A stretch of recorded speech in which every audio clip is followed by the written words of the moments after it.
Welcome back to St. Petersburg, and to quote the great Ricky Bobby, I don't know what to do with my hands, because on this trip, the microphone system has decided to conk out.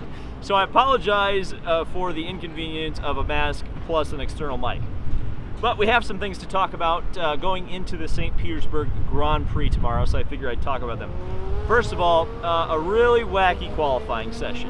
And when you start making like USAC 1997 references, you got some trouble. So Group 2, this was the first time all year that IndyCar has run the traditional 3 groups of qualifying, or 3 qualifying rounds on a road and street circuit. Now traditionally you have the first 2 rounds which determine the Fast 12, which goes into the Fast 6. Fast 12 round was where things got, or the qualifications to get into the Fast 12 round were where things got really convoluted, to say the least. So Felix Rosenqvist was determined to have impeded a driver on one of his fast laps. He was bumped out of the Fast 12. Okay, fair enough. That promoted Oliver Askew.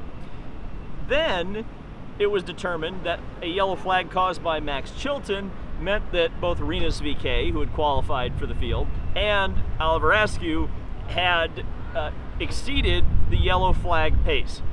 They were then removed from the Fast 12. Connor Daly and Alex Palou were inserted into the field. Well, as it turns out, due to IndyCar rules, the yellow flag laps were not the laps that qualified VeeKay and Askew into the field, so they got put back in.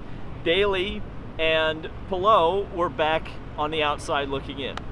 So all this process took probably about 30-40 minutes. It felt like an eternity sitting here. Thank God it wasn't on live TV.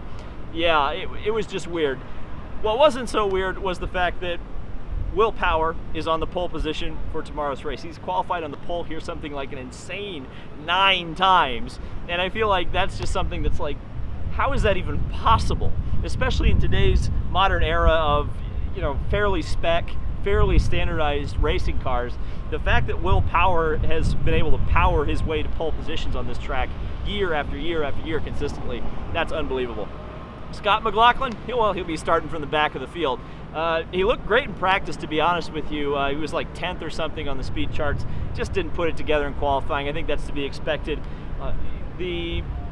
That being said, I think we are going to see some interesting strategy tomorrow. This race tends to favor really crazy strategy calls, and I feel like when we're talking about the championship, you're going to want to see some of those drivers who qualified further at the back, who are associated with Penske or Ganassi. They're going to be trying to move up through the field in any way they possibly can. Championship-wise, both drivers, Scott Dixon and Joseph Newgarden, did not qualify very well. Dixon qualified worse, but he doesn't really have to worry about it. He really has to be, I think, within like 5 or 6 positions of Newgarden throughout this race, and he's got the championship. As of right now, he is in that position to clinch the championship if they were to finish the way they qualified. Now, we just had a USF 2000 race in which we had somebody go flying over the back of another guy, cars crashing in all over the place. St. Petersburg is like Cleveland Light, and if you remember the Cleveland airport course, this is an airport runway right here. Traditionally, there was a crash on the first lap every year. Similar situation here in St. Petersburg, and I think with a lot of desperate guys starting in that middle of the pack, Oliver Askew is a great example of that, there are lots of guys who are looking to impress for next year for one reason or another.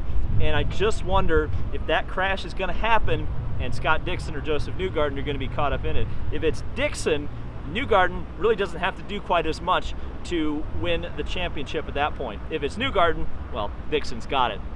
So, talking about tomorrow, I think it's going to be an Andretti Autosport car. Traditionally, the pole sitter does not win this race. The last person to do it was Will Power in like 2010.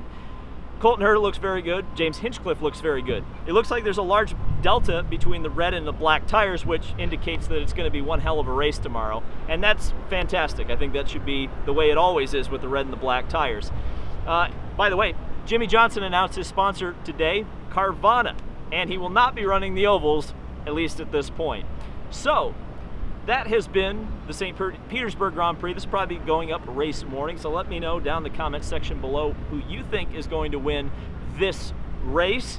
It's the IndyCar finale, so also let me know who's going to win the championship. Thank you guys so much for watching. This has been David Land on YouTube, and I'll see you in the next video.